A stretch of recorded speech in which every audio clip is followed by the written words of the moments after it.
On Sunday, July 19th, 2026, inside the Kremlin, Vladimir Putin sat across from North Korea's foreign minister, Choe Son Hui, and did something Russia had spent months carefully avoiding doing openly. He said thank you, not privately, not through a vague diplomatic statement, but directly, on the record, thanking North Korea specifically for sending soldiers of the Korean People's Army to fight alongside Russian forces.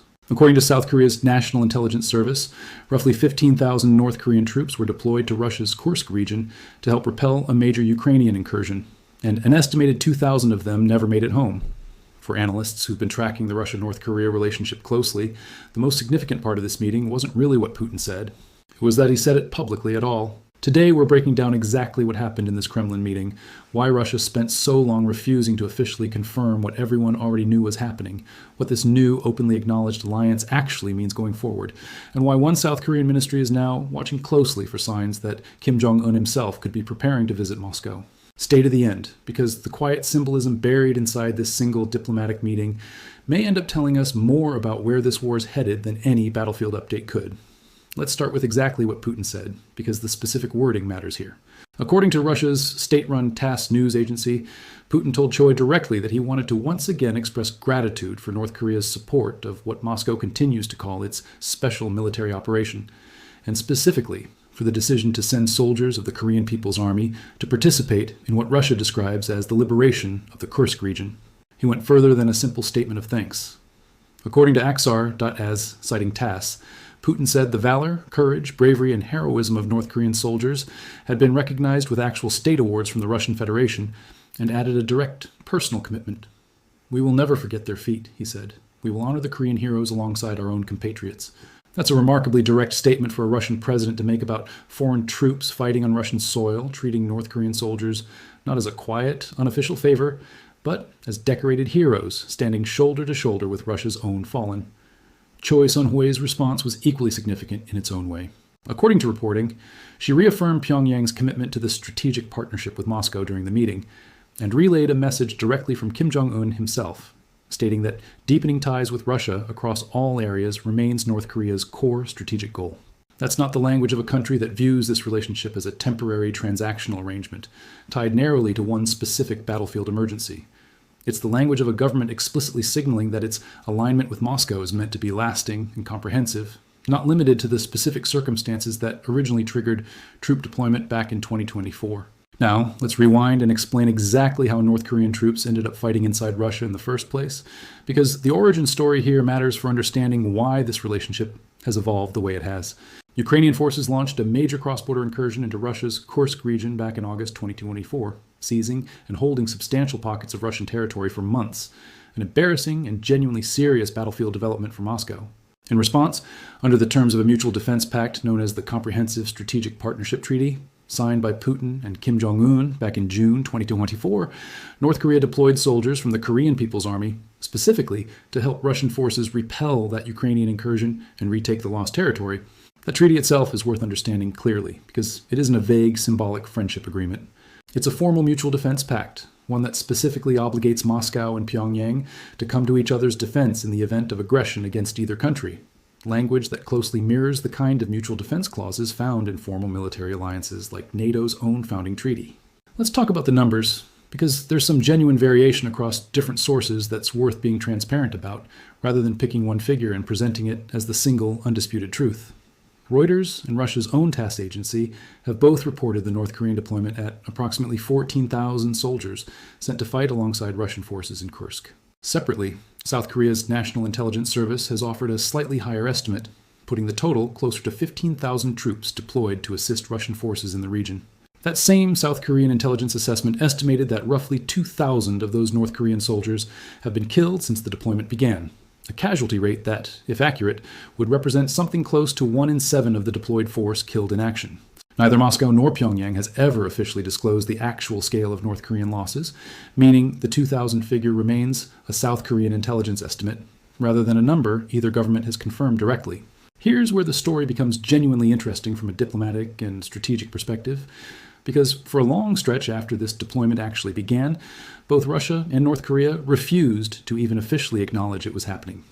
According to reporting, North Korean troops first entered the Russia-Ukraine theater of war in the autumn of 2024.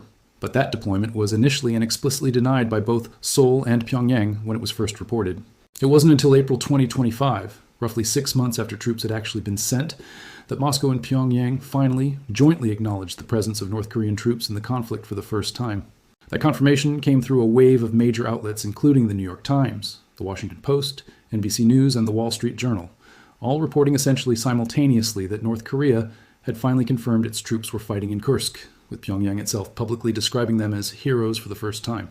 So this new July 2026 meeting, where Putin openly thanked North Korea by name for its troop deployment, represents the continuation of a fairly deliberate diplomatic evolution, from outright denial in late 2024 to grudging joint confirmation in April 2025 to this latest meeting, where Putin isn't just confirming the deployment happened, he's actively celebrating it, awarding state honors and publicly committing to remember North Korea's sacrifice alongside Russia's own.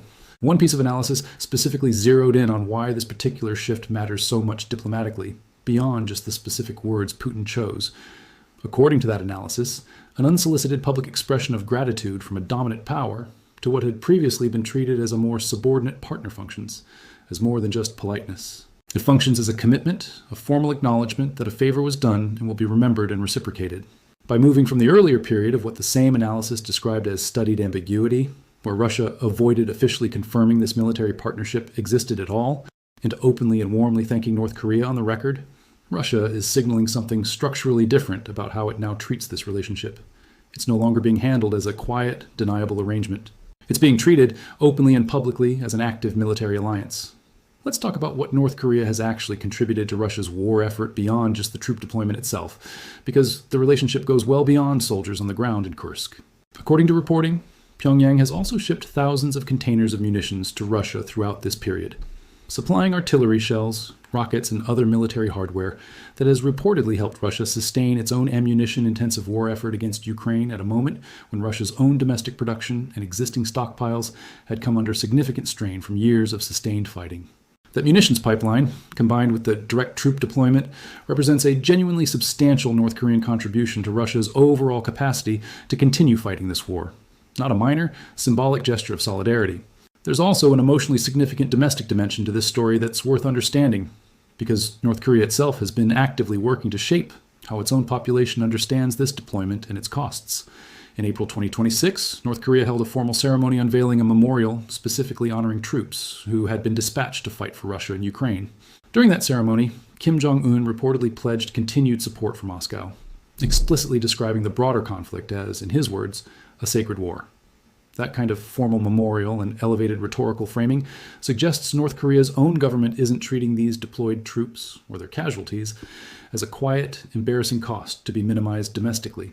It's treating their sacrifice as something to be publicly honored and woven directly into the broader narrative Pyongyang tells its own citizens about the country's alliance with Russia and its role in that ongoing conflict. Let's think through why this relationship has deepened so significantly, because it's not simply about Russia needing extra manpower on one specific battlefield. For North Korea, this deepening alliance with Russia offers something Pyongyang has struggled to secure through other diplomatic channels for years: direct, high-level engagement with a major world power willing to treat it as a genuine strategic partner, rather than an isolated pariah state. In exchange for troops and munitions, North Korea has reportedly received various forms of support from Russia, including technology transfers and diplomatic backing on the international stage, at a moment when North Korea remains subject to extensive United Nations sanctions, specifically tied to its nuclear weapons and ballistic missile programs. For Russia, meanwhile, this relationship provides something increasingly hard to secure through other means, as the war in Ukraine drags into its fifth year: additional manpower and munitions from a country willing to provide both, without the kind of political hesitation or conditions that Russia's more ambivalent international partners might attach to similar support. Let's also touch on the intriguing detail buried at the end of this specific meeting, because it points toward where this relationship might be heading next.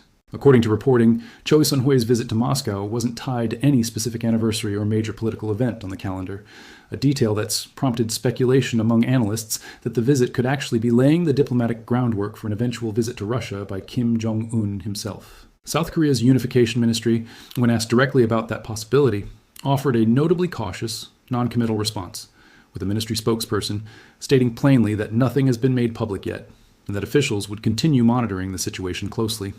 That kind of careful wait-and-see response from South Korean officials suggests this is a genuine live possibility being tracked seriously, rather than idle speculation dismissed outright by the government most directly affected by any further deepening of the Russia-North Korea relationship.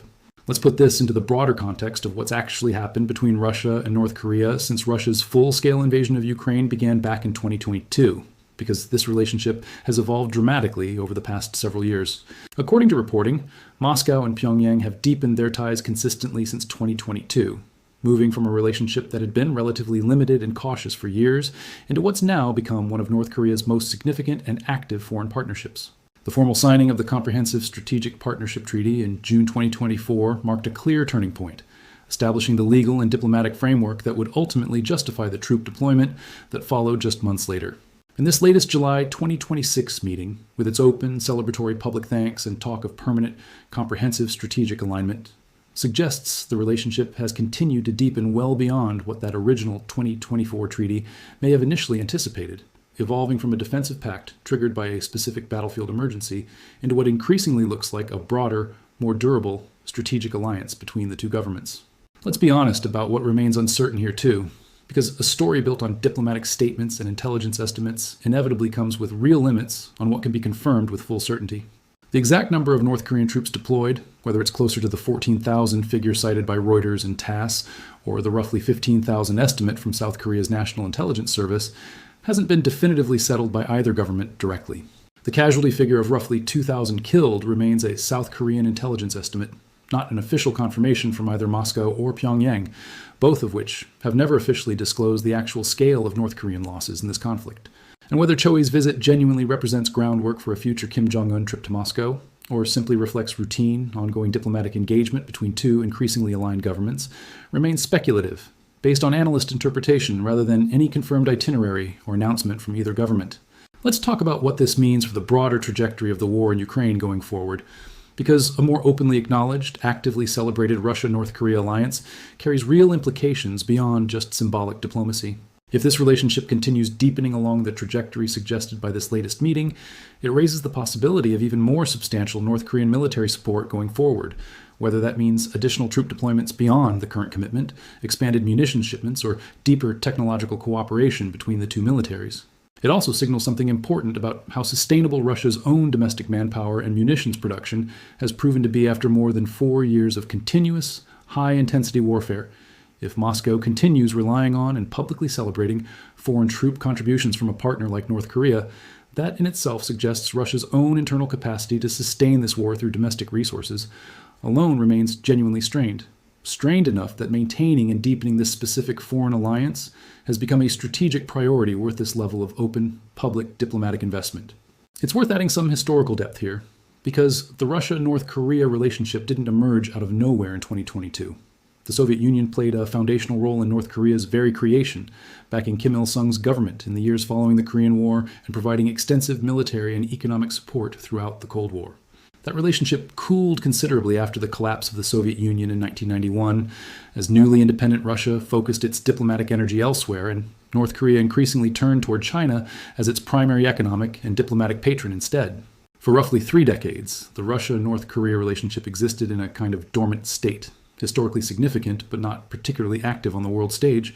Russia's full-scale invasion of Ukraine in 2022, and the sweeping Western sanctions that followed, appears to have reactivated that dormant relationship almost overnight, giving both isolated governments a clear, practical reason to lean on each other again after decades of relative distance. In that sense, this latest Kremlin meeting represents less the birth of an entirely new alliance and more the dramatic revival and modernization of a much older relationship, one that had simply been waiting for the right geopolitical circumstances to bring it back to the surface.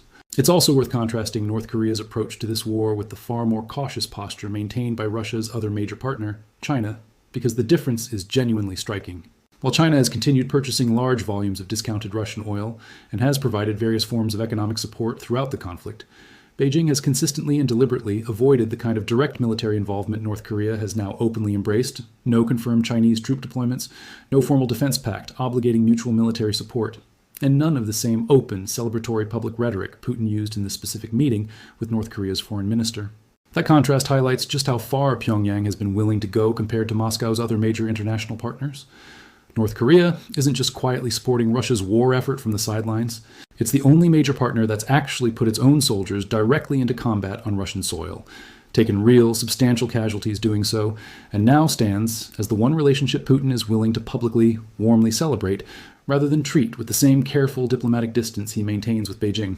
Before wrapping up, it's worth being clear about where the specific details and quotes in this video actually come from, given how many outlets covered this same meeting with slightly different emphasis. Putin's direct quotes thanking North Korea come from TASS, Russia's state news agency, as translated and reported by Aksar.az and IANS. The troop deployment figures and casualty estimates are drawn from Reuters and UPI, both citing South Korea's National Intelligence Service for the specific 15,000 and 2,000 figures, while noting Russia's own TASS reporting uses the slightly lower 14,000 figure instead. The analysis around the diplomatic significance of Putin's public gratitude and the shift away from what's been described as studied ambiguity comes from Eastern Herald's reporting. And the speculation regarding a possible future Kim Jong Un visit to Moscow is explicitly sourced to analyst speculation, corroborated by South Korea's Unification Ministry's own cautious, non-committal public response, rather than any confirmed announcement from either government. Given how recently this meeting took place, it's worth checking for updated reporting if you're watching this even a few days after publication, particularly regarding any further developments on a potential Kim Jong Un visit. There's an important international reaction dimension worth adding before we close. Because this openly celebrated alliance doesn't exist in a vacuum, it has direct security implications for South Korea specifically, a country technically still at war with the North under an armistice that never formally ended the Korean War. For Seoul, watching North Korean troops gain real modern combat experience fighting in one of the largest land wars in Europe since World War II represents a genuine long-term security concern, regardless of how that war in Ukraine ultimately concludes. Soldiers who've survived sustained artillery bombardment, drone warfare, and large-scale mechanized combat in Kursk are returning to North Korea, at least those who survive, with battlefield experience that Pyongyang's military has had virtually no opportunity to gain since the actual Korean War ended more than 7 decades ago.